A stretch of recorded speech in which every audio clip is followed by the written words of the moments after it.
Welcome to Pixel Therapy, the video game podcast where we look at the games we played through the lens of the player. Where what you play is, oh boy, where what you play is just as important as how you play it. And where emotional intelligence is a critical stat. I'm doing great. I'm your co-host, Jamie, pronouns she, they. And I'm your co-host, Spencer, pronouns they, them.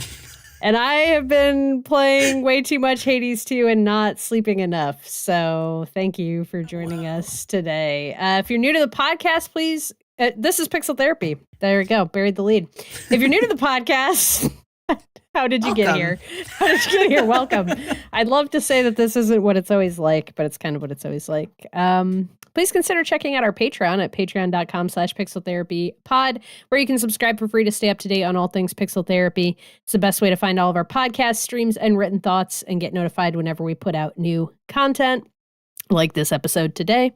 And if you're looking for other ways to support the show, please consider rating and reviewing us on Apple Podcasts and subscribe to the Pixel Therapy Pod YouTube channel. That's youtube.com/@pixeltherapypod, where we are live streaming right now and where we'll continue to post our live recordings of all of our episodes. And of course, know that no matter how you choose to engage with us, we appreciate you being here all the same. All right. It's time to get cozy. Pull up an armchair. Feel free to lie down on the couch. And let's talk about our feelings. Spencer, how are you? Well, Jamie, I recently, as a recent completer of the game Dispatch, which we did discuss in our last episode. Yay! I've been waiting for like 2 weeks for Spencer to finish Dispatch so we can talk about it. Should I not tell you? I'm sorry. No, you didn't tell me. You buried the lead. What did you think of the ending of Dispatch? No spoilers. I'm a finisher. Overall, I loved it. Okay. Great game. Okay. Great. Sounds like there's a butt coming. Game. Well, okay, my main complaint is just that this is the gayest, absolutely the gayest non-gay game I have maybe ever played. And well, I mean, you can make anything gay if you believe, but like there is so much homoerotic tension between Robert, voiced by Aaron Paul, which is probably a big part of it because he was my biggest crush in high school. But for real, though, there is so much tension between him and so many of the other, like, mask characters, guys in the game. There's also multiple, like, without spoiling anything, there are charged moments, let's say, and even overtly, like, physical moments. I mean, men should feel free to hug each other, but also if one of them is naked, then like it's not that far of a leap to kind of just make that curve into a circle, people. And so all I have to say is I feel queer baited by Dispatch. The fan artists out there can attest that I'm not alone in feeling this way. And I just feel like, you know, if there can be two straight romance options, why can't there be some same-sex ones as well?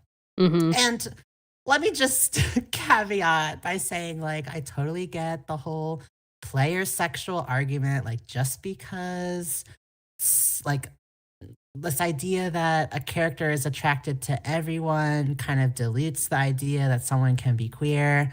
Whatever. The game is horny. Everybody's hot. I just want to see some action here. And I am also, all that being said, overall, I'm also just thankful that it was honestly really refreshing to have a character like Robert, who was just clearly very comfortable in his masculinity and had absolutely there was no like internalized homophobia or any of that shit going on that I normally would expect from pretty much anything these days. So it was a great time. I'm not actually mad. I'm just a little bit mad because by the end of the game, I was in love with Flambe and I wanted him and Robert to make out like on screen. So I guess I didn't Maybe I'm just too hetero-pilled, but I didn't You're feel so like straight. I feel like Robert wasn't reciprocating anything. Like, I get where the fan art, the fan art and stuff is, and like the shipping is coming from, but I didn't feel like in those moments that Robert was. They didn't feel sexually charged to me personally. Like, I see. I didn't feel like Robert was like reciprocating an attraction there, but I also feel like even if there were other romance options in the game, there's only one choice. So true. There's only one person that you should be making out with by the end of that game, and I'm sorry, it's not Flambe. I don't care. There's only one. There's only one that had that. Like, I didn't even think there was that much chemistry with the alternative like woman option. So. Yeah. The woman option. I don't know. The alternative. What do you want me to say? The alternative. The other romantic option. There were two of them in the game. One of them was clearly like where they were pointing you as the player, and they had a shitload of chemistry. And I didn't even think there was that much like reciprocal attraction or sparks like happening between Robert and the other romance option. But I don't know. It's very like the idealized version of yourself or the real version of yourself. That's what it felt like the two options were. But regardless, sorry to be vague. I just don't want to spoil anything for anyone who's not wanting that. But I agree with that, though, because people should go play Dispatch. I mean, seriously, like, no matter what your skill level as a gamer, if you're here listening to this podcast and you're interested in games, find a platform that you can play Dispatch on, because it is so good. It's you know, if you consider this a dirty word, just like cover your ears, but it's basically a visual novel. It's an animated show that you can make some like dialogue and like narrative decisions in. And then there's these like strategy game elements, but it's all very like, it's very mild. It's very light. Everything is just about kind of like influencing the story a little bit. And I don't feel like you're ever really strongly penalized for playing badly or anything like that.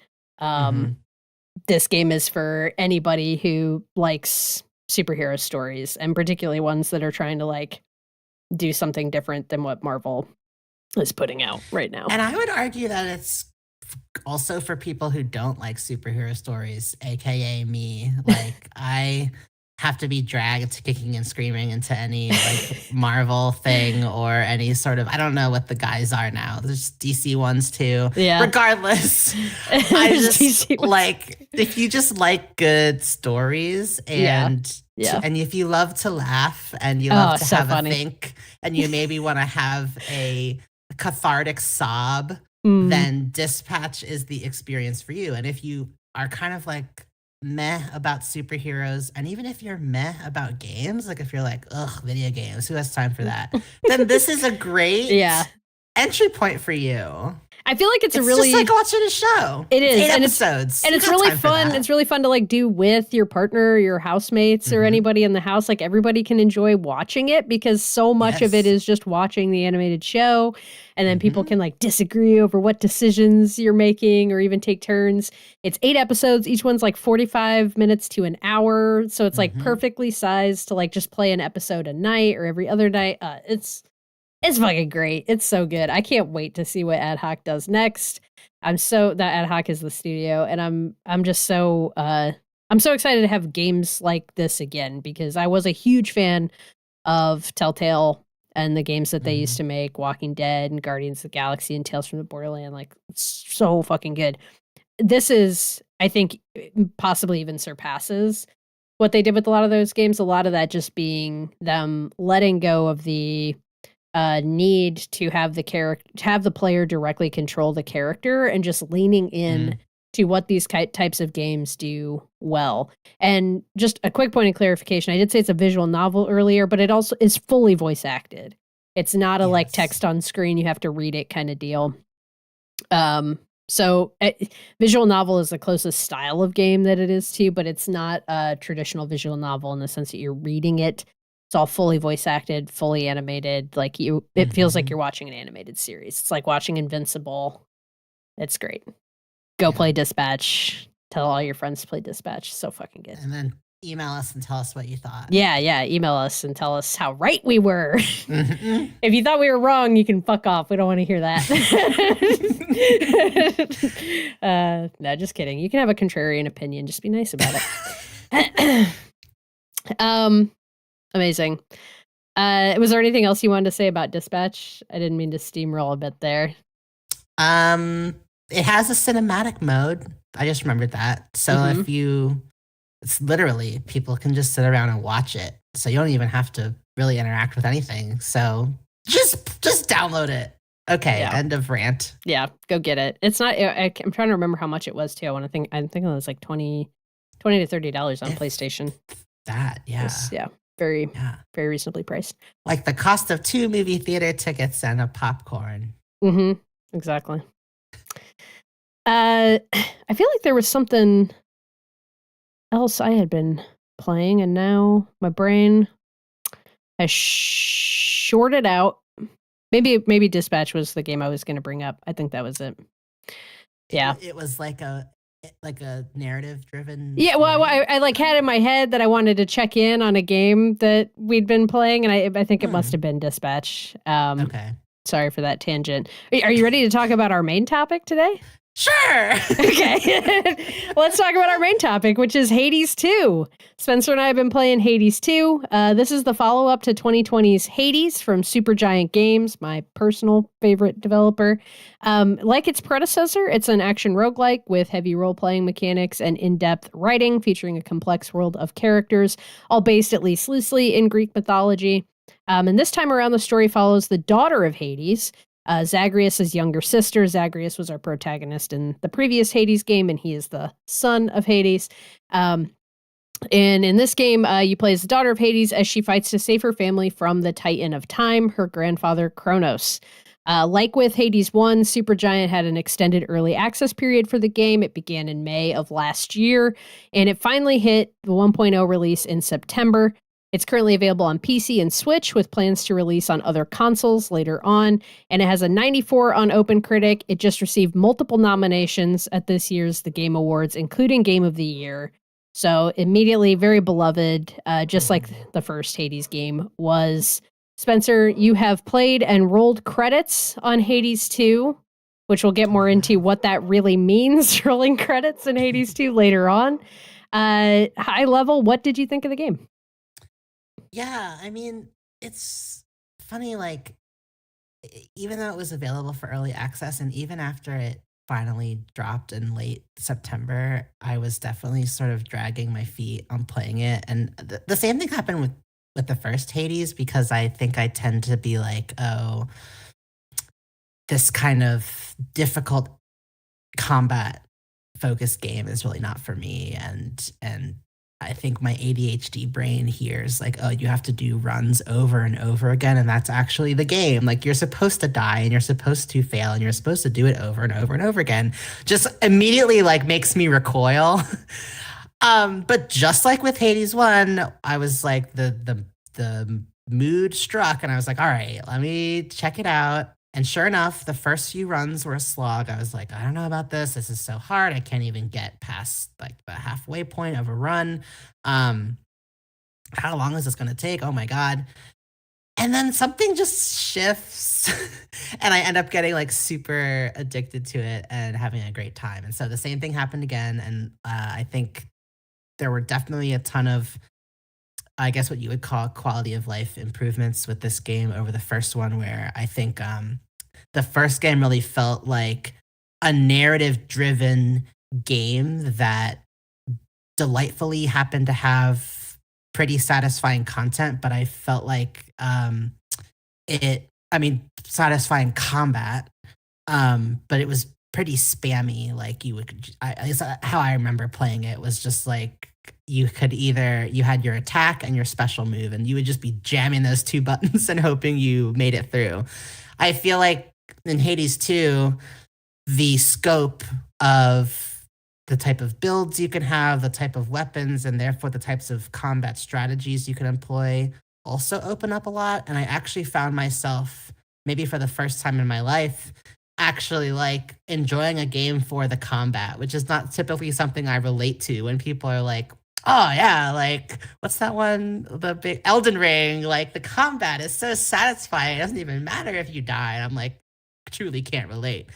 But I find myself being like, ooh, I'm gonna try this weapon and this power up, and I'm gonna go for this kind of build, which is not a train of thought that is who are typically you? me. What are you? Like, Who is this person who joined the podcast today? And of course, it doesn't help that everyone is still extremely hot. So thank you, Yeah. Gen Z artist, lead artist of Supergiant Games, for your wonderful eye. for all that you've done for us. Thank you for my life. Thank you. Thank you for that. That's one of the main things keeping me coming back. Just one more look at Nemesis, please. Yes. From a different angle. Thank you. Could she loom over Malinois a bit more? So you enjoyed the game? Yes, I quite enjoyed it. What did you play on? I played it on the Steam Deck, which I have, like, it's performed well on the Steam Deck. And I've So you did the whole thing handheld. Yeah, I did. Well, so I do have this dock that I can put the deck into and then play it with a PS5 controller on the TV. But honestly, I kind of preferred playing it handheld because I don't know if it was just me, but like I felt like there's like this like a quarter of a second delay with, because I have this like unofficial, like it's not like I don't know if there is an official Steam like, dock at the moment. Yeah, for the deck. Duck dock. Oh my God.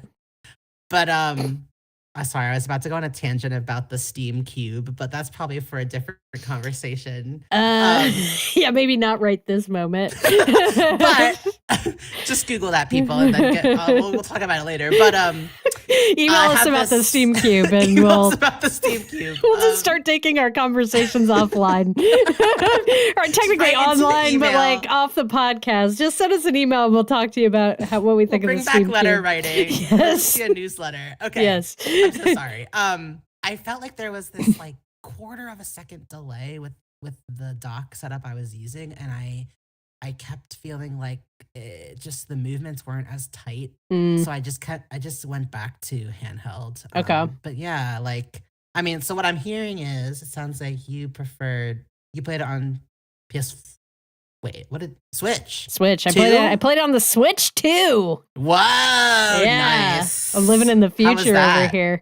Not bad. I mean, I had it docked the entire time, and because it's a machine that's designed for that, I didn't have lag issues. So I was playing on the Switch 2 Pro controller, which both the Switch, I mean, it's not dramatically different from the Switch 1 Pro controller, but those Pro controllers are pretty nice controller.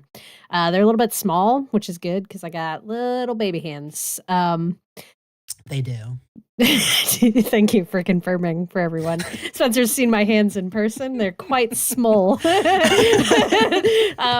so that's part of why I just can't imagine even like wrapping my fucking mitts around the goddamn Steam Deck and trying to like, because this game is it's like its predecessor. It's very difficult mechanically. Unlike Dispatch, this game is not for you if you're not ready for some mechanical complications. Some serious button mashing. I mean, like, I played for probably a good, like, 7 to 8 hours yesterday, like, split up throughout the day. And, like, my thumbs, I'm pretty sure I'm, like, getting calluses on my thumbs from both the joystick and the attack and special buttons over here. But yeah, so I played on Switch too. I'm pretty high on the game. I definitely have some narrative issues that I think we'll get more into, and we're gonna do like a more in-depth spoiler section here in a little bit. For this initial conversation, I guess I'll just say, like, we're gonna avoid anything that we think is like a really significant spoiler, but we're still gonna be referencing things like some characters that show up in the game, some of like the main areas that you might move through. So if you really want to be like, you don't want to know anything about what's going on with this game, you might want to bow out once we've finished our initial thoughts here. But there'll be like a true spoiler section later on where we'll talk more about the story. But I think that's where most of my criticism lies, with the story. I'm interested to see how that changes as I continue. But I've also rolled credits, which, again, we'll talk more about this later, but that feels like more of a midpoint. It feels like there's, just like the previous game, there are things to do after you roll credits and an epilogue to pursue and a like true ending to pursue. And I feel like the ending that I'm at right now does not feel like a true ending. So yeah, I'll be interested to see how I feel about the story once I'm all the way through it. But I think that mostly I really enjoyed the story. I really enjoyed the characters. It was kind of just the way things buttoned up there for the end credits section that I have issues with. So I'm not broadly critical of the writing and the story, but just that the way they kind of stopped there. The gameplay is fucking hard. It was fucking hard in Hades 1. Similar to you, I resisted like playing this game. I bought it on PC when it was in early access, played it for like an hour, and then was like, I don't know why I bought this in early access, because I never want to play anything in early access because all my progress is going to go away, and I don't want that. Like, I don't really want to be here for figuring out what the game is going to be like. Just give me the game when it's done is generally more how I feel about it. So it was more of just supporting the developers kind of thing. But yeah, I played it for like an hour and then didn't touch it again on PC. When it came out on Switch 2, I like immediately bought it, and again, didn't really touch it. And I think you were the one who was kind of like, oh, I'm playing Hades 2. And I was like, I guess it's time to play Hades 2. And like, dragged myself up to the trenches and started slogging away. And of course, just like with Hades 1, I resisted turning on God mode. Both games have a difficulty mode that you can turn on, in which every time you die, you increase your resistance to attacks. So you lessen the percentage of damage that you take from enemies by an additional 2% every time you fail or die. It's intended to be a way for people to like genuinely feel progress as you'd get better at the game anyway, just playing it multiple times, but it further increases like your real progress run by run. I resisted turning that on again because I'm a pig-headed asshole. I was just like, I mean, I can't remember now what exactly it says on the thing, but it's like, if you just care about the story, you can turn this on. It says something like, okay, you know what? I got my Switch right here. I'm going to turn it on. I'm going to look at what it says. Because it says something that feels like more. So in Hades 1, I'm pretty sure God mode is like, it's like, this is a default option that is just going to be on, but you can turn it off if you want a harder experience. Like Hades 1, it was like way more like, this is definitely like a perfectly fine way to play the game. And I just felt like with this one, it was a little more. It was just like, a little less. I am a god, so you know what? This is the very first thing before I even do a single run, I'm turning this shit on. Okay, this is what it says. It says, God mode instantly makes you tougher, more so whenever you fail. Failure is the greatest instructor of all. Try this if you find you're struggling, want to focus on the story, or any reason. I just felt like that was a little bit more judgmental. Try this if you're struggling. Or any reason. Okay. Try this if you're struggling or you just want to focus on the story, you fucking baby. Well, I'm a proud baby. Yeah, so you said you turned it on right from the get, right? Like, immediately. Yeah. I was like, the reason I love this game is because of God mode. I've got to go turn that shit on before I settle in. And I've never looked back. Yeah. Like, I think for me, it's leaning into the fact that we are immortals and we don't relate to the mortal experience of dying. And you know what? Great. Yeah, makes sense. I decided to beat my head against a wall for a week of playing the game. I failed multiple times. I played, I was looking at it earlier. I think I played like almost 24 nights before I turned God mode on. And that was after your encouragement to just turn it on and stop doing this to myself. But before I turned it on, I was getting pretty frustrated and feeling bad, which is what happened with the previous game too. I said earlier, Supergiant's like my favorite developer. I love their art. I love the stories they tell. I love the characters they write so much. Transistor and Pyre are like two of my favorite games of all time. I don't love roguelikes. I don't love feeling like I'm not making progress and advancing. I don't love replaying the same thing over and over again. And so this game has some of the same issues that I had with Hades, which is just, this is just not my style of game. And I end up when I struggle with it, I end up feeling like really bad because I feel like I'm losing progress or wasting time. And I know some of that, like I've definitely gotten better than when I played Hades, in the sense that I have done a better job of not getting super frustrated, not beating myself up, especially since I turned on God mode. But like in the run up to recording this episode, I really wanted to get to credits at least so we could talk about that, because you had told me a few days back that you had gotten to credits and you're starting like epilogue runs. And so I really wanted to get to credits so we could talk about that on the podcast. And I knew from reading other reviews and stuff that people had issues with the way the game ended, that they actually rewrote the ending since it released on September 1st and like added September 25th. Sorry, September 25th. So in the last couple of months, they've rewritten and re-released, I think November 4th, the new ending dropped. And it's not like huge changes, but like enough to make some pretty significant adjustments from what I understand. So I really wanted to see that before we did the podcast recording. So I've been like pushing really hard this week to try to get through it.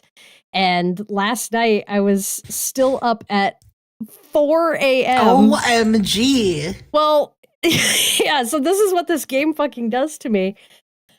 I started a run at 2 a.m. And it I don't want to spoil exactly what's going on, but in Hades 2, if you played Hades 1, you know that there is like a run is like moving through, I think it's like 4 different areas with 4 different bosses, and you beat the last boss, and that's the end of the run. And it's always the same, like general areas. It's the, one path, 4 areas. In Hades 2, they open a second path. So there's 2 different routes that you can go with different enemies, different bosses, but they're both still the same structure. 4 different places, 4 different locations, and 4 bosses. So I was trying to fight the harder of the 2 bosses, the harder of the 2 paths. I had a great build put together. I felt really good about it. Started this run at 2 a.m. My partner went to bed at like 2:30. I was like halfway through the run. I was cooking. I was like, this is going great. Yeah. Got to the fucking end of it. I had already beaten the hard boss twice. So I got a little too fucking cocky, and I was not dodging enough and thought I was just going to tank some of these attacks and got him down to like it was very, very close. And then I fucking died. And now it's 3:20 a.m. and I'm hopping mad. I was so mad. So I immediately launched myself back into another fucking run and died again horribly. And then it was almost 5 a.m. before I went to bed. And I lost like 3 runs back to back because I was pissed and I was tired and I should not have kept playing. And that was a mistake. But that's what this game does to me. And what I think has the capability of doing with anybody. You can get really fucking locked in. And I don't know, it's a double-edged sword. It's like, then today, like I've been playing, I successfully completed multiple runs. I hit the credits like I wanted to. It's all been great. I was super locked in today, but I was just in a much better headspace. You just have to sleep on it and let your brain like internalize and process. And I've been dreaming about this game this week. This is what's happened. I've been putting so much time into this game the last handful of days. It's like the only thing I've been doing in my downtime trying to get through it. And so I've just been dreaming about the game and like dreaming I'm going through the areas and fighting the enemies. And anyway, let's talk a bit. It's deep in the psyche. It's deep in the psyche. Let's talk a bit about some of that gameplay. I feel like you touched on this a little bit, but Hades 2 introduces. I don't think you didn't have magic in the first game, right? You just had your health meter. Am I right about that? Oh. Or like you had your boons and stuff, but I don't think you actually had like a separate meter with a separate resource to manage. Okay.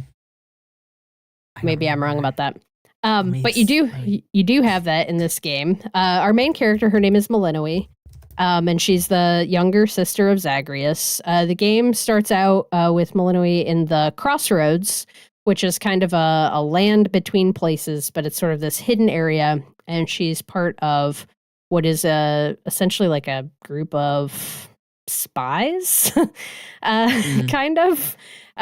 They work as unseen agents, led by the Titaness witch Hecate. Right? Is Hecate? Mm-hmm. Mm-hmm. And Hecate saved Malinoe when she was a baby from Kronos, who took over the House of Hades and froze the rest of the Hades family in time. Malinoe, or Hecate, then raised Malinoe to basically like be a human weapon, and specifically like Malinoe has spent her entire life training to kill Kronos. Like they constantly and the propaganda is strong with Malinoe. Yeah. Like she says death to Kronos. Like they say that as like a sign off to their conversations. She's just everything about her is like driving towards this singular goal of killing Kronos and freeing her family that she's never known, really. Has no real memory of. She has a picture in her room that she looks at.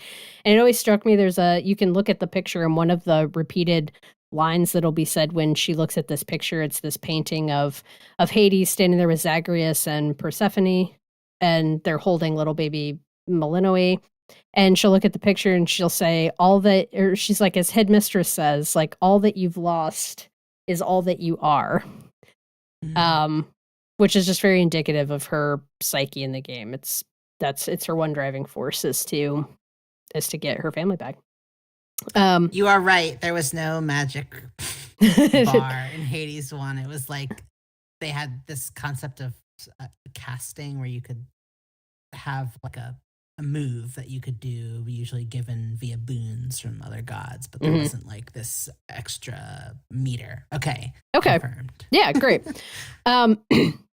So, yeah, because Malinoe is raised by Hecate, who is a witch, she also has magic at her disposal. And so in addition to your health meter, you also have a magic meter that you can use to cast spells. Just like in Hades, you have a set of weapons that you can choose from. You and this home base in the Crossroads. So at your home base, there's characters that you can talk to, that you can try to build relationships with, both friendships and romantic relationships with. There's a place where you can go to kind of upgrade your base and upgrade your tools. There's all these different resources in the games that you'll gather during runs that you'll then bring back to the base and use to increase your power or your tools or your access to different things, to upgrade your weapons. You also have your own stats. So this is kind of similar to, I think it was like the Mirror of Night that Zagreus has. Like you have your own set of stats that you can gain resources for, that you can come back and upgrade those stats. So those are just Malinoe's like base stats. Although in I think kind of a cool fashion, even that is all very modular. You can kind of unlock, it's presented as these Arcana cards, and you pay resources to unlock the cards, but you also have a resource called Grasp, which is how many Arcana cards basically that you can have active at a time. So even if you unlock, 10 Arcana cards, you might only have enough Grasp to have like 3 or 4 of them activated at the same time. So you have to kind of pick and choose how you want to what you want to focus on, or what speaks to your build. So everything can really be tailored to the weapon that you're using or the play style that you want to pursue. And I think all of that is all that existed in Hades, but I think it's all kicked up a notch, both in terms of complexity and in terms of viability in this game. I feel like in Hades, you were kind of saying how it was a bit more slapdash and a bit more, button spammy, but I also feel like like, I don't know if I felt like all the weapons were super viable in Hades. Like, there were clear, like, these are the really good weapons. These are the really good boons. If you try to use the other stuff, you might be able to get by, but it's probably not going to be quite as good. And I feel like in Hades 2, probably due to them being in early access for like a year and a half, it's just everything feels super viable. You can go a lot of different routes to create a build that ends up being pretty strong and able to complete what you want to complete. So and I feel like the game rolls that out really well too. I never felt like too overwhelmed. It's just gradually, like as you go through the runs, you introduce more and more concepts. And by the point that I'm at now, I look at like all the amount of variable stuff that I can change to try to influence how I do when I'm on a run. And it doesn't feel overwhelming, but it walked me through that all really smoothly. And I think that's, it's just a testament to the design and the writing and how everything's presented.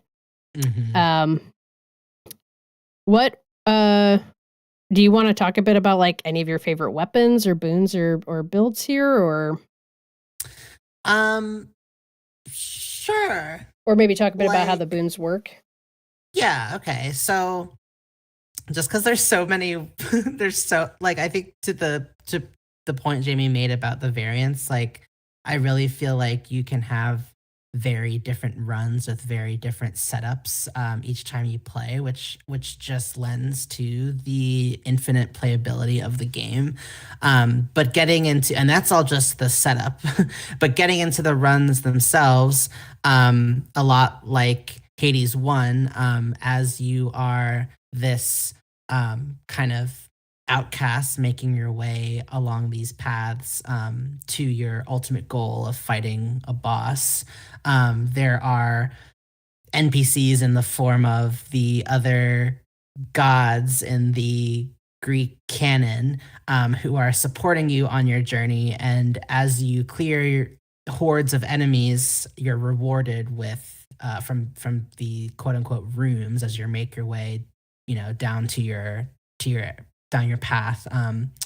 Your reward for clearing these rooms come in the form of boons. So like a god will pop up and give you the option to choose from various power-ups. And so you can build onto your base stats and kind of choose how you want to create that build to be either like really leaning into like support elements like faster speed, or even like regaining health, or you might lean into just powering up with like boons that add burning or freezing to your weapons, or that make your magic attacks stronger, or add on effects to those, and so forth. So I'm like dancing around specificity because I think a lot of these games have a very beloved cast of characters, and so there are some who are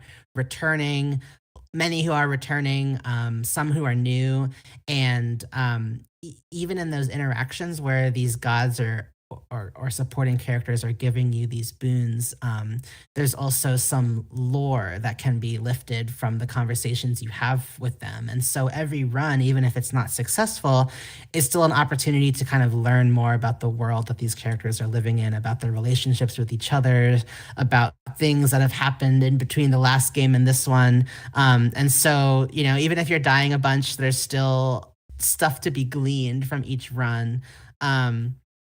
And what else is there to say? In addition to the boons, like as you navigate through these, it's basically like navigating through a maze. Like you're entering a room, and then you're defeating you're clearing the enemies, and then there might be a few different doorways with paths forward, and they kind of denote like, if you go into this one and you win, you'll get a boon. You can also get items that power up your, like, increase the level and power of your existing boons, increase your health, increase your magic, or even give you crafting materials, or kind of like currency that you can use to upgrade your base in at home, and other stuff. Sorry. No, you're great. Yeah, and it's like I think this was the case in Hades 1 as well. I feel like they've increased the number of the like support characters that are if they're not technically gods, but there are other characters that exist in Greek mythology where they'll be in each area, there's certain ones that can appear, and there's a symbol that denotes that this, if you go into this room, you will just have an interaction with a helpful side character who will offer you some sort of a reward. And there won't be any combat in that room. But I think it may just be the nature of there being the two paths, but it definitely felt like there were way more of those types of characters in this game that you could interact with, that you could build relationships with. And I just think, I mean, this is what I love about Supergiant and what they do with their games is how much the story is infused throughout the gameplay. For a game that, it is fully voice acted, but they don't really have cutscenes broadly. It's mostly text on screen and sprites having the conversation, but it still manages to feel very immersive in the way they're constantly integrating the story and the relationships. And that's really what keeps me coming back, because I enjoy the combat enough, but I don't know if I ever turned a corner on it, like you were kind of saying, where I felt like, oh, I love this game for the combat. I'm willing to fight through the combat of this game to get the character interactions is more how I feel. And that's not to say that I don't enjoy the combat. Like, it feels fucking great when you surpass that final boss fight, the fourth boss fight, and you complete a run. And then the screen pops up and shows you all the boons and stuff. Like, it's definitely addictive and feels really good to accomplish it. But it is stressful. It makes my hands hurt. And when I fail at it, I don't feel good. So that's always kind of like the trade-off for me with these. I would much rather have more Pyre or Transistor than more Hades, but I love the characters in Hades, and that Supergiantness still comes through for me and makes it so, like, they got me to play a game that I wouldn't have otherwise played, those tricky bastards at Supergiant. But yeah, all of that's still there. If that's one of the main things that you enjoyed about Hades, I would say that's here, and like even bigger and better. There's just so many characters to meet and relationships to build, both from the gods and the all the non-gods or shades or just other characters. There's a lot of characters in Hades too. Yeah, I mean, just from a scale perspective, the fact that, again, every single line is voice acted, just the sheer amount of written and voice acted lines, and the way that it's built, like, designed around the fact that a player getting through all that there is to know about the story, I mean, it's gotta be somewhere in the ballpark of, like, 70 to 100 or more runs. At least that's, unless you're really good at the game, maybe you could get through it fast. I mean, but still, it's not even just, it doesn't have anything to do with how good you are at combat, because even when you quote unquote win a run, it doesn't mean that you've won the game. It just means that you've progressed the story a little bit further. But even if you don't win the run, you're still unlocking more story content and moving it forward. And so it kind of blows my mind just how many possibilities the game has accounted for, and the fact that even now, like, gaining up on 60 runs, having well into the epilogue, it's like I'm still, each time I do a run, no matter if it was successful or not, that I'm still getting unique dialogue and learning things about characters. And it's just kind of like, it blows my mind how they managed to pull that off. It truly is an epic scale when considering all of the variables in who you might decide to talk to, who you run into in a run, what the outcome is, what your build was. Like, there's just, and the game reflects that. Like, it's not just like the characters you talk to are like saying a rote line that could happen in any scenario. Like they'll directly reference like how much health you they'll comment on like how much health you have left or how difficult a run has been for you and what weapon you're using and what customizations to that weapon you've put on it, and comment on your relationships with other characters if they've gotten to a certain level. Like it's just like how did they account for all of this? It's so impressive. So long. And I think it makes if I was trying to say like which of these two games do I like more, Hades or Hades 2, I think I do think Hades 2 might have a slight edge over Hades 1 in terms of just it feels like a progression of what they were trying to do with Hades 1, and I think they've done it better in Hades 2. And I would say that probably applies almost across the board. I've found combat to be much more parsable, and again, we talked about all the variability, but with this writing stuff that you're alluding to, like, I liked the characters in the previous Hades game, but it felt like I just felt like there was too much time. It took too long to advance relationships. It was too obscure how to advance the relationships. And I'm not even necessarily talking explicitly about romance, just building relationships with the side characters felt very, is opaque the word I'm looking for? Like I couldn't tell always like how to do it. I couldn't tell what would do it. There would be too much time between, like I'd have to do like 3 or 4 runs before I got to have another interaction with somebody. And so even the characters that I liked, I felt like I wasn't really getting to know them. I wasn't seeing them often enough. We weren't having enough moments where it felt like I was constantly like reinvesting in that relationship. And I think what Hades 2 does so much better and is just like so impressive, what you're talking about, is like, first of all, the volume of the characters is insane, but the amount that I'm interacting with them, the amount that they're showing up during my runs, the amount that they're able to comment on, and I really do feel like they've added more ways for you to interact with them. So like the people who actually come to your base, in the previous game, they give you this resource called Nectar, and giving nectar to people is basically like the main way to increase a relationship with them. You just walk up and gift them nectar, and that, in most cases, that's what opens a dialogue with them. In this game, the characters, you go back to your base, everybody wants to talk to you. They all have an exclamation mark over their head and have some unique dialogue that you can go have a conversation with them about. And you can do a relationship level thing with them. It starts usually as giving nectar, but they have parts of the base that you can unlock where new activities become available that are completely different. Other things that you could do that you might do as like a restful, like relaxation activity with friends. And that both like, there's this thematic like undercurrent that shows up in dialogue with characters as you move through the story. Well, I said like Malinois is like very single-minded and was raised as a weapon with this clear purpose of killing Kronos, but it becomes a theme throughout the story of how important it is to like take time to relax and rest and recuperate and bond with the other people who are fighting this fight with you.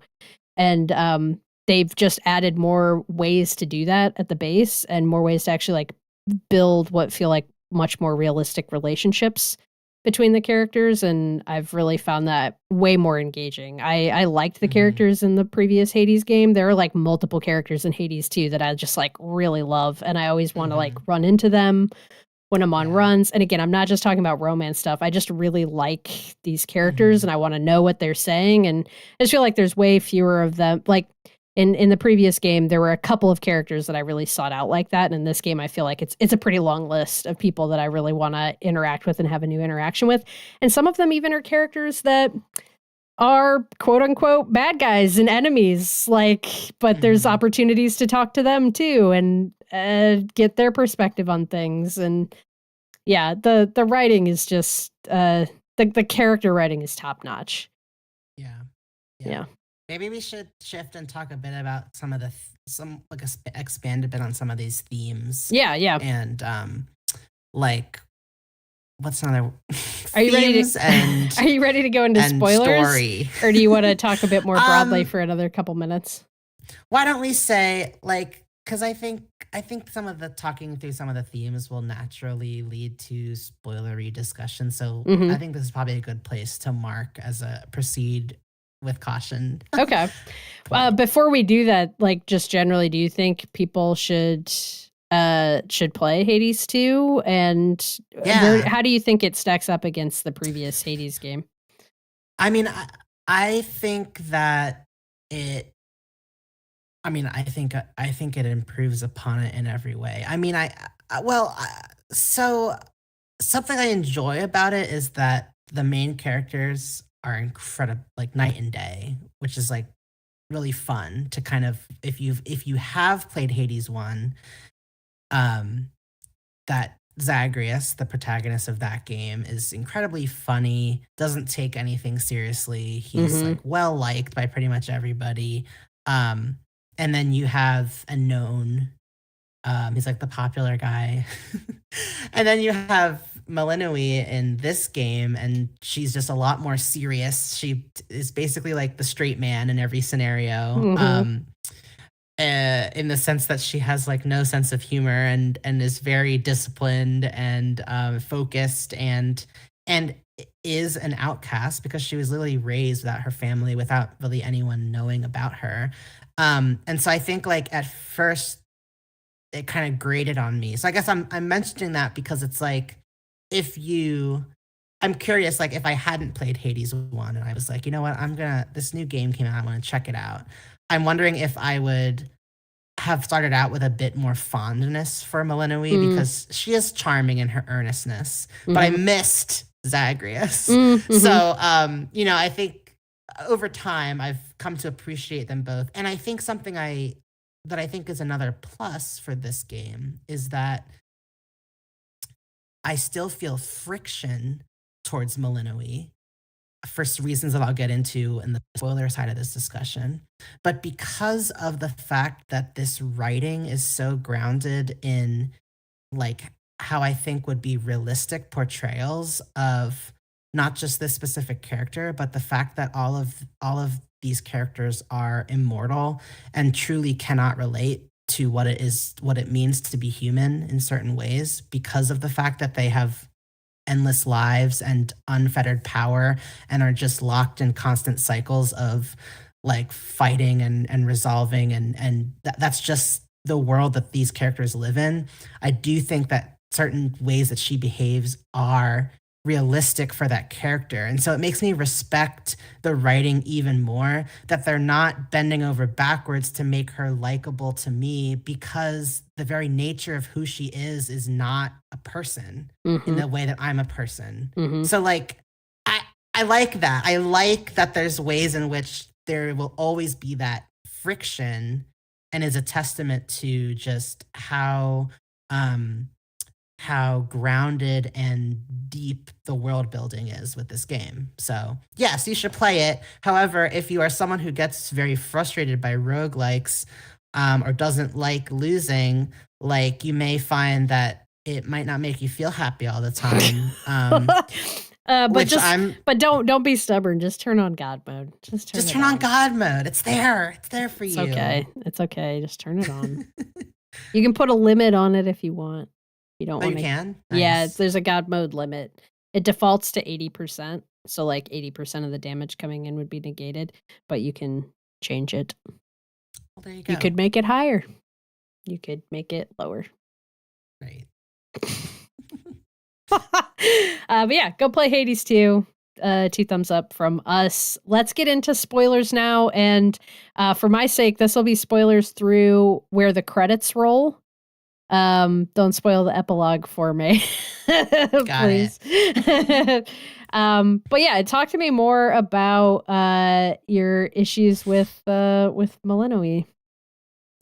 Yeah, so like the first game, I feel like a big theme of Hades 2 is this idea of sort of breaking cycles of generational trauma, like working to understand estranged family members and, working towards repair. And I think a lot of that comes through. I think that, Melanoi has been raised separate from the family, the canon of of Olympian gods and titans, which I had to look up because I was like, they keep talking about titans and gods. And long story short, in Greek mythology, titans were like the first generation of gods. And then the gods with lowercase g that came later, which were so like some of these titans are like the forces that move the world, like they're more elemental, darkness, like light, like elemental, like Jamie's saying. And then the kind of generation of gods that came from them are more like conceptual, like And they're like, gods of things that are more like part of society and culture, generally. I mean, so Zeus he's still the god of thunder. But like Hera, his wife, is like the goddess of, I mean, they're all gods of like 18 different things, but she's like the goddess of marriage. Apollo is the god of the sun, but he's also the god of like music. So like it's they're just more human in their presentation and less foundational to like existence and more cultural. And societal. But they're all immortal. They're all like the same, like they're all on the same kind of level of like power and kind of longevity and stuff like that. I guess the Titans are older. Anyway, regardless. I'm getting off track. Take us on a Greek mythology lesson first, please. I think that because of how Malinois was raised, she doesn't have the context of kind of the fact that just because these gods are her family doesn't mean that some are like, she's so hell-bent on this mission of death to Kronos that she never stops to question, like, well, wait, why would... So just to kind of clarify for anyone who's just kind of like, you know what, F it, I want the spoilers. Like, Kronos is the father of Hades, and Hades and Zeus and the other gods had banded together to overthrow Kronos sometime before, and they trapped him and just ignored him for generations, long, thousands of years probably. Well, he's deathless. They chopped his body up into pieces and scattered it across the underworld. So that kind of sucks. Yeah, but he like managed to reform because he's a deathless titan. All the titans are deathless. Exactly. And he's come back and he's pissed about it. He's pissed about it, understandably. And I'm not saying that like Kronos is faultless here. Like I think all I'm saying is like Malinois throughout the game is very militant about like Kronos must die. Yeah. Our family must work together to bring order back. Like she's deeply deferential and respectful to the gods on the surface who are on top of Mount Olympus, and doesn't really question the fact that like she's not allowed on the mountain. Her father's not allowed on the mountain. She's not even allowed on the surface. Using her witchcraft, she manages to figure out a way to allow herself to breathe on the surface of the world outside of the underworld, which is where she is meant to live and exist as a daughter of the god of death. But like the sort of hegemonic structure of this world where there are certain gods who are on the mountain and are royalty, and there are certain gods who are not allowed into certain areas. It's never something that she turns a critical eye to. Like she never questions, why do my father and Zeus not have a great relationship? Why do all of these family members, like, why haven't they tried to find me or tried to save Hades themselves? Why am I the one doing all the work of fighting through both through the underworld and to the top of the mountain and being used by kind of like Zeus and co to get all of this stuff done? And it's further exacerbated for me by the fact that she runs into characters like Arachne, for example, who great character. Greek storytelling was a very talented weaver. She was in a weaving contest with Athena, and she weaved so beautifully that Athena got jealous and turned her into a spider, the first spider, so that she could weave forever as a spider. And it's like, like Malinois has a lot of conversations with Arachne where Arachne is clearly like upset at the gods and sort of like probably upset a little bit about being a spider. There's more. I think there's more storyline there that I need to continue unlocking. Yeah, I mean, where I've gotten, she's definitely upset. Like, I've reached a block in like my advancement of my relationship with Arachne because it basically when you open, you have kind of like a notebook that you can unlock, and it will track your relationships with each character via like these little heart symbols. And under the symbols, it'll give you like a little hint of what needs to happen next to allow the relationship to progress. And I'm at a point with mine where I gave Arachne like 4 or 5 nectars, and it's just kind of hit a wall now, and it just says, you know, your relationship can't progress until Arachne and Malinois come to a better understanding of each other. And when I interact with Arachne, we have these kind of like tense conversations where she's wrestling with the fact that Malinois is helping the gods while she kind of hates the gods, but she likes Malinois. They've known each other for all these years as Malinois's been growing up in the crossroads, and she has this relationship with Malinois and wants to help Malinois on her journey, but she doesn't like the fact that part of what Malinois is doing is interfacing with the gods, receiving help from the gods, and helping them back in turn. And so there's tension in their dialogues around that. And Arachne is clearly like kind of hurt by the fact that Malinois is just like willing to help the gods and receive help from them in turn, even though they hurt Arachne so badly. So I love that tension can exist in the story. That's like fucking great. But I guess and, you know, I know you don't want to spoil anything from the epilogue for me, but I'm really hoping that as I get deeper into the epilogue, that some of this headspace of Malinois is going to start to unravel more, and she's going to hopefully hold people to more account. Question mark, but because I agree with a lot of what you're saying. But I chalk a lot of it up to like she was raised in a really specific environment and was not raised to question that kind of stuff at all. I think there's a lot of, I'm really hopeful that the epilogue will give us more between Malinois and Hecate as well, because I think the way Hecate raised Malinois is kind of fucked up. And like imbued with her a lot of like Hecate has her own reasons for being angry at Kronos and wanting him dead. And it's like very tense near the, you know, before you hit the credits ending, there's a moment where you think maybe Hecate is going to, because Malinois makes the decision to spare Kronos's life.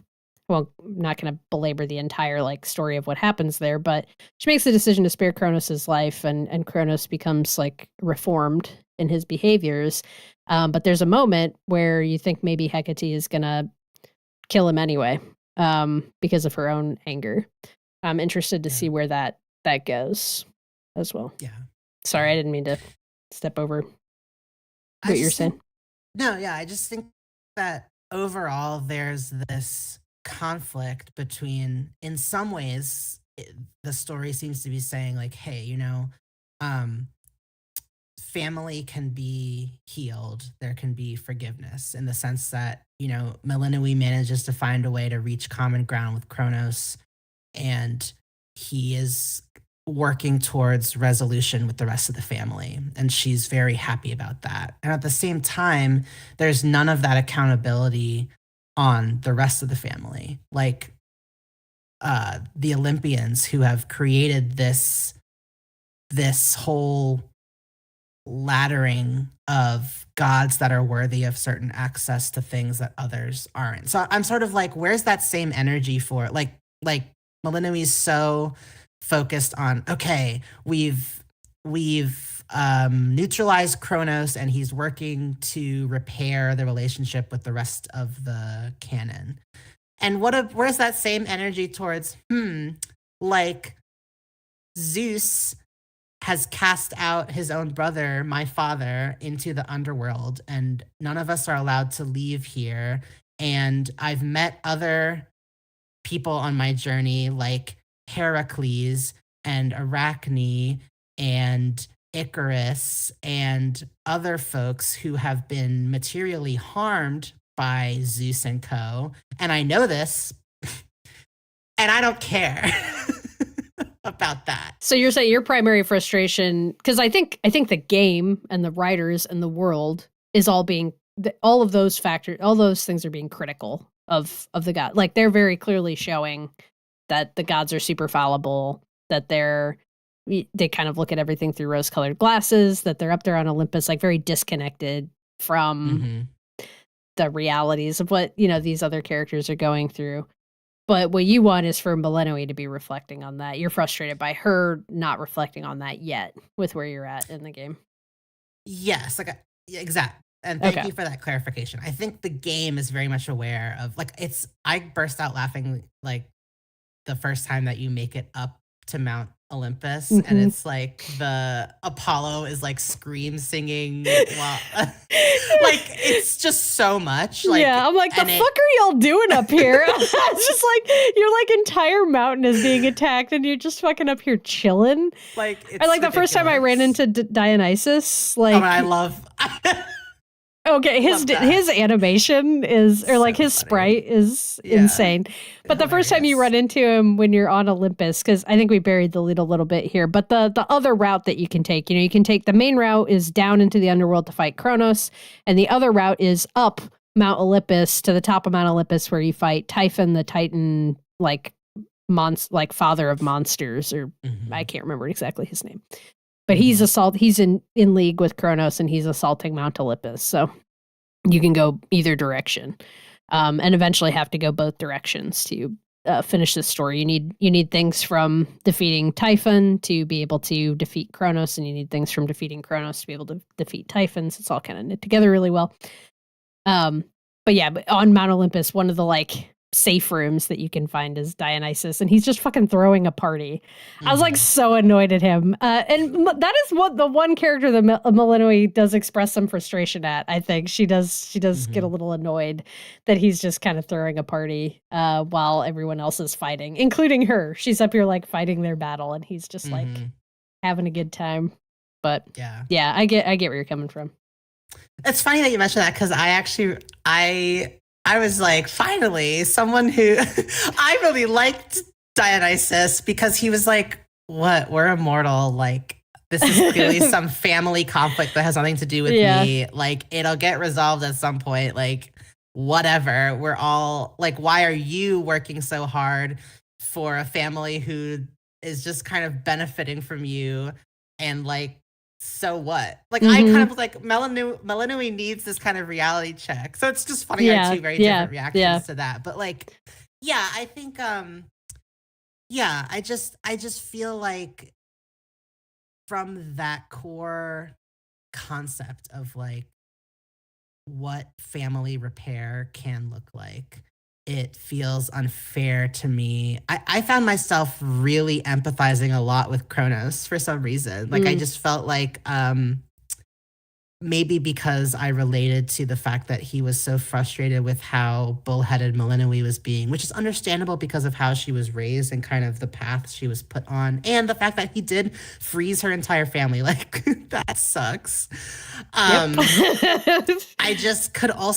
also felt Kronos was just sort of scapegoated for problems that were bigger than just him. This whole family is fucked up. It's not just one person that's the originator of all of their problems. And so that was just a frustration for me, was that it felt like he was becoming the face of that they could project all of their issues onto, instead of realizing that everyone contributes to the family dysfunction. Even Hades had moments where he'd say to Millennium, if you want to kill my dad, I won't stop you, but I hesitate at there were things that I could have done differently, and I did things that were wrong. And Millennium was no, don't say that. And again, I know that she moves past that, though. That's one of the earliest interactions that you have with Hades, right? I do think you see growth in her, because then we get to the storyline that plays out that leads to the end of that leads to the credits. If she wasn't willing to accept, and I personally had an interaction with Hecate where I referenced that conversation that I had with Millennium referenced that conversation that she had with Hades, and was trying to ask questions about it kind of sounded like my dad didn't have the best relationship with his father, and like maybe he regrets it happens. And Hecate kind of like shuts her the fuck down and is like, you need to stay focused on the mission. So I don't know, maybe I'm too forgiving of Malinois's like headspace, but I kind of feel like she's certainly not innocent in all of this, but she's a product of her environment in a way that I think is understandable. So I didn't find her specifically as frustrating, although I am really hoping that by the time we reach the epilogue, it's going to feel like she's more on board with these interpretations of the family. Yeah, that's just where I'm at. Yeah, and I am still open to having my mind changed. And again, like I'm enjoying this tension. Like I'm talking about it because this story is making me think about all of these things. Like I'm not. I texted Jamie the other day, like Malinois is such a narc, and it's like I said that was specifically because you encounter Prometheus, who in legend is famous for bringing fire to mortal kind, and among other things like pleasures and things that mortals have enjoy. Like a lot of that, like storytelling and stuff like that, comes from Prometheus that he stole from the gods. I would say that the gods were hoarding. Yes. But regardless, like and famously he was punished by Zeus by having an eagle eat out his like innards every day on a mountain and then healing and then having to live through that for like millennia. But the first thing Malinois says to Prometheus is like, well, how dare you like steal from the gods? Like you got what you deserved. And at really no point does she ever say like, hey, that was actually kind of cool what you did. Or like, I understand what you did. Like she's just very much like you did all that for mortals? Like what's wrong with you? And I'm like, girl, you're part mortal. Like you need to come correct here because your mom is part mortal. So can you like chill? Sorry, I'm very anti-god and pro Prometheus apparently. Pro Titans, I guess. I guess so. Yeah. I feel like there was something I was gonna ask you. So do you feel like you don't like the writing and story of this game as much as the previous? No, and that's what I'm trying to get across is that I think it's better. I love it. Okay. I love that it's making me. You just kind of hate Malinois. These tension. Well, it's just that sorry, maybe I'm not being very clear. I don't hate her.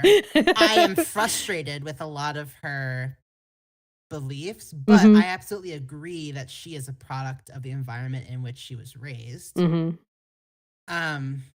it kind of makes me think about how when you are raised in an echo chamber or raised surrounded by certain privileges, it colors your worldview and you have to do a lot of work to unpack that. Yeah. And I'm not like in a lot of ways, like, I mean, she's not even like, these are fictional characters, but like, you know, it's like, I am hoping that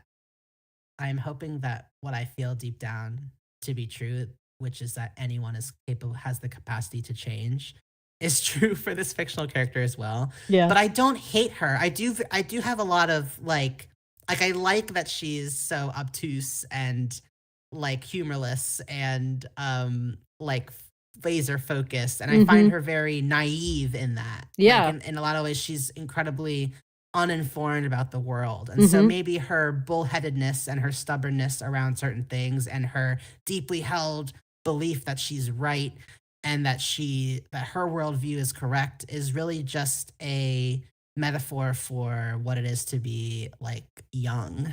Yeah. I mean, that's why I think I don't disagree with anything you've said at all, but I come off feeling less frustrated with her as a character, because I feel like she's well written in the sense that is how someone would be who is raised in that environment. And where the characters that I feel more frustrated at, not because I don't like them or I think they're poorly written, I think it's all really well written, but the characters I feel more frustrated at are all of the gods Hecate, these other characters who are in power, who have influenced her and like set her on this path and treated her like a tool.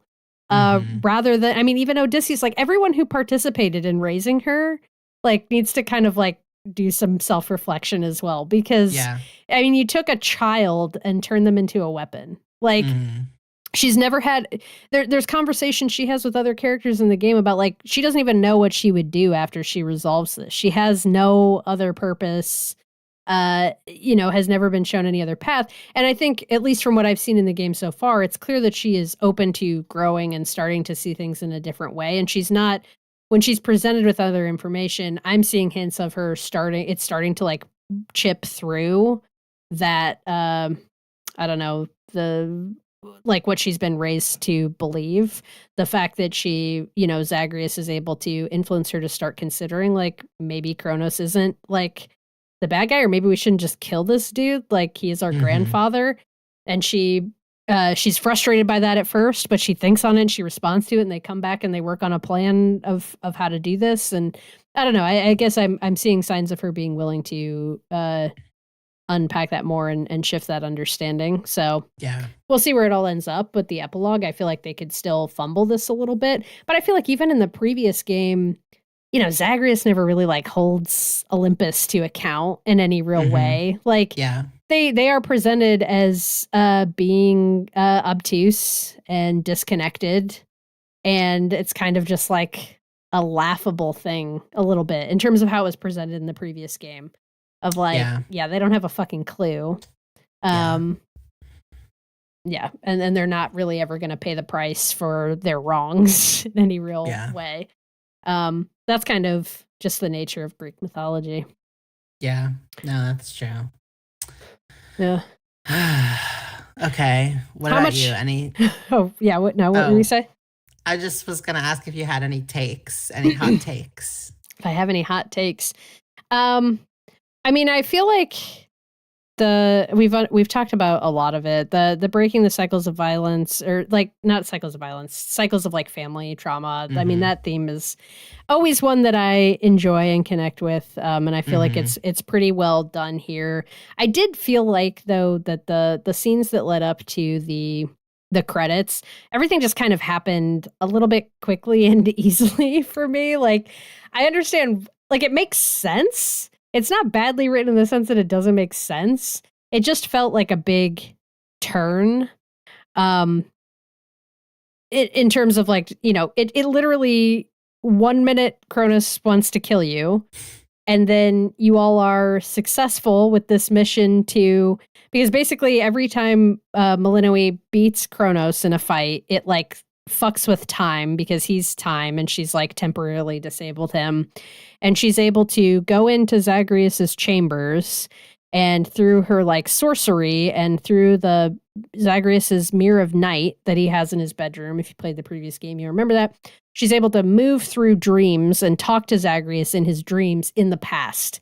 Zagreus in the past, like before Kronos ever attacked the house, before Melinoe was even conceived. And by doing that multiple times, her and Zagreus are able to come up with a plan of how to try to defeat Kronos. And initially, Melinoe wants to just get Zagreus a weapon that can kill Kronos and send Zagreus to where Kronos is like still actively like rebuilding himself in the depths of Tartarus, and have Zagreus just kill him.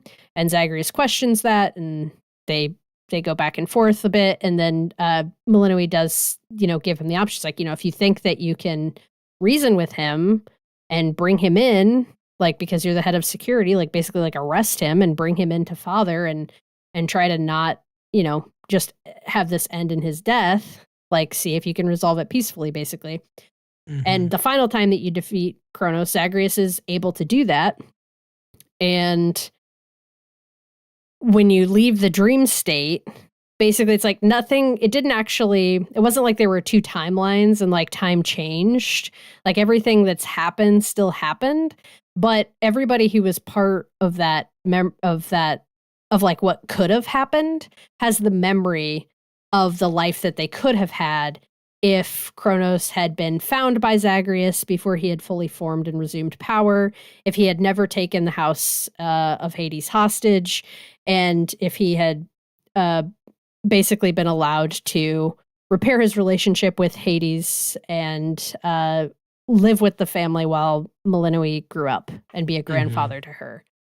And as soon as Kronos has all of those memories, like there's a moment where you think he's going to push back against that and be like, oh, it's just sorcery, like you've ensorcelled me. Just a word they use in this game and I fucking love. We need ensorcelled, just like in that. I need that in my life more. Ensorcelled, you've ensorcelled this.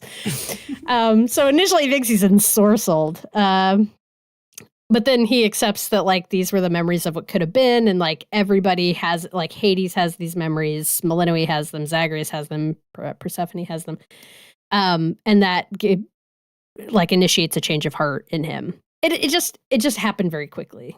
It was, like, a very quick switch. So that was kind of, like, my only complaint, really.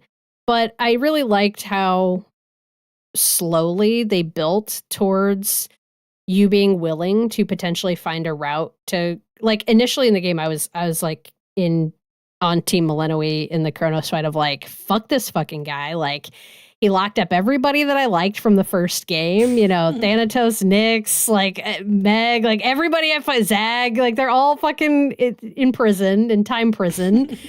And this guy's got, like, my dad in the basement and fucking chains. Like, he fucked up Cerberus. Cerberus is all fucked up. He's, like, out roaming the fields of mourning, and he's got all these souls attached to him, and it made him all evil, and he won't even let me pet him.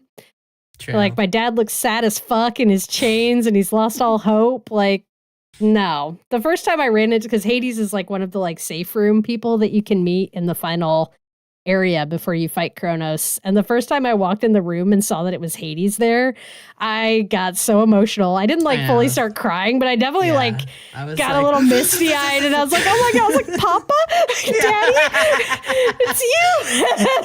It's Hades. Cool. It was really cool. That reveal was so good. But yeah, so like the first like 3, 4, 5 times I'm fighting Kronos, I was like, fuck this guy. And like, he's not repentant at all. And he doesn't seem to understand like his role in anything that's happened. Like I don't know. I know you were jokingly saying you're like Team Titan or whatever, like, but Kronos may not have been like, you know, his family may have blamed him for all of their ills. Like, I think that's true to some extent, but from what has been said, it sounds like he was unwilling to, like, cede any power to the gods. It sounds like the Fates, which, I gotta meet these Fates. I know that's part of the epilogue, is, like, finding the Fates, but the fucking Fates are the one who, like, made it so that Hades and his family can't go above ground. Actually, I don't think that was the gods. I think it was the Fates. The Fates also, like, they've got our boy Moros in an arranged marriage that he doesn't want to be in to fucking Dawn. Eos, the goddess of Dawn. They've got... and they were the ones that decreed that Kronos couldn't be in charge of shit anymore, and it had to be Zeus and the other gods, and started the whole conflict. So interested to see like what we learn about the Fates. It seems like maybe they're the real problem here. Right. Real. But fuck, I lost my train of thought a little bit there. Oh, I just like Kronos is just, he is, until he says little things that give you hints in those fights, like slowly. He makes comments that give you hints that he would be like what he really wants is to just like be part of the family again, but he is unable to forgive what was done to him or accept that. And I feel like maybe it kind of seems like it comes from a place of deep like self-hatred too at what he's done, but he's unwilling to accept that maybe their actions were a bit justified because of the way he was behaving, and that if he had just taken it down about 10 fucking notches when he came back into the world, like he's so adamant that he's going to be met with violent resistance that he just starts out from a place of great aggression in all of those interactions. And it's just a testament to the writing, how they give you these breadcrumbs further and further on as you go in these conversations to eventually I'm like, dude, like we could make up if you would just step the fuck back for Chill 1 for 1 second. second. Like you are the main aggressor, but like in some respects, I feel like Zagreus and Malinois had to like be the bigger man in quotes because he was never going to back down. And I feel like that's all super relatable when it comes to dealing with parents or people in the previous generation, having to approach them on their level is usually what has to happen if you want to see, movement or growth in that relationship. So that was my long-winded response to the themes that I resonated with. Yeah. All right, so let's play this epilogue. We'll play the epilogue. We'll come back. We'll do another spoiler cast. Maybe you'll still hate Malinois. Yeah. Kidding. I don't hate her, but yeah. but yeah, let me give myself some time. One final question before we wrap up. I need to know, who are you hoping to romance? Who aren't I hoping to romance? I know, yeah. This game is really good about, like, you can just romance anybody and everybody that is romanceable. It's not, you don't have to, like, pick. They're gods and shades and other powerful beings. They got a lot of time. They're mostly immortal. And no shame. Polyamory is welcome and encouraged. Mm-hmm.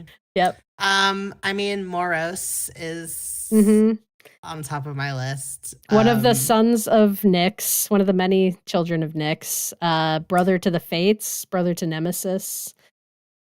And Nemesis, for that matter. Mm-hmm. Yep. So it's a great character.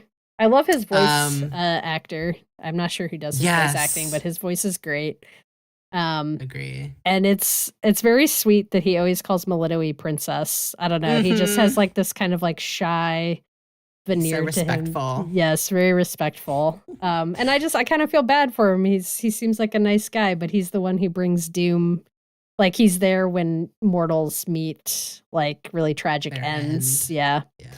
I wish you could romance Heracles because like I just feel like he and Malinois relate because she respects like his battle prowess and stuff. And I think he also, as another kind of part mortal who is used as a tool by the gods to just kind of like fight their battles and stuff. I just think like they have stuff they could learn from each other. Yeah. And he's kind of a standoffish, kind of proud, like kind of a bit rough around the edges. Which very I jaded. Like. Yeah. He's so jaded. I don't know that he's romanceable. I mean, I guess we'll find out because I'm gonna keep giving him nectars. But I like the kind of tension that his character introduces as kind of making her question her beliefs about the Olympians. Yeah, absolutely. Okay, your turn. I don't think anyone will be surprised that knows me, but I'm definitely trying to romance Nemesis. She's tall. She's got great arms. And she's mean to me. That's really all it takes. No. I just find I find her character super interesting. So yeah, she's I looked at a thing that showed that she's like the middle child of Night. Like so Nyx has like 6 or 7 kids and Nem is like right in the middle.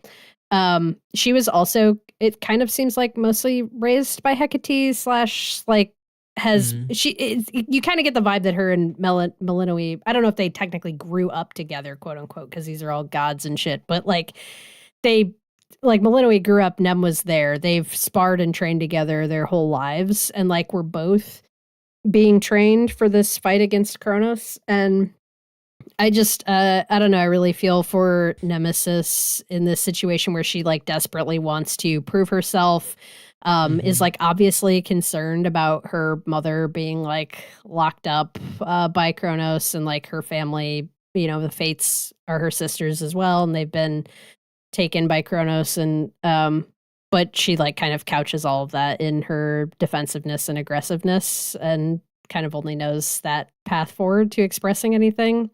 So that's, I don't know. That's like very me coded in terms of characters that I'm going to be interested and attracted to. So, Yeah, I just think she's a fascinating character, and I feel bad for the situation that she's in, where she really wants to be able to do this, but she's just not as skilled as Malinui is, and she was not the favored child. There's a conversation that I was able to get with Hecate, where Hecate is basically like, I wish she would just leave. Like, she's like really like speaking badly about Nemesis, and I just felt so bad for her. And I feel like the moments that you can have with her as Malinui are really neat when you start to see those walls start to come down. It's really cool. I also really like Icarus. I feel like he's he's one of the people that you can meet on the Olympus path. He can kind of swoop in and help out with a fight and then give you like some sort of skill buff for the rest of the run. But if you talk to him enough, he'll start coming back to the base and to the crossroads, and you can interact with him more. And I don't know if he's romanceable or not, but I really like talking with him. I feel like he's another character who has a lot of self-doubt and self-loathing. His presents a lot differently than Nemesis's does, where she like covers it all up by being kind of like aggressive and tough. He's very like self-deprecating.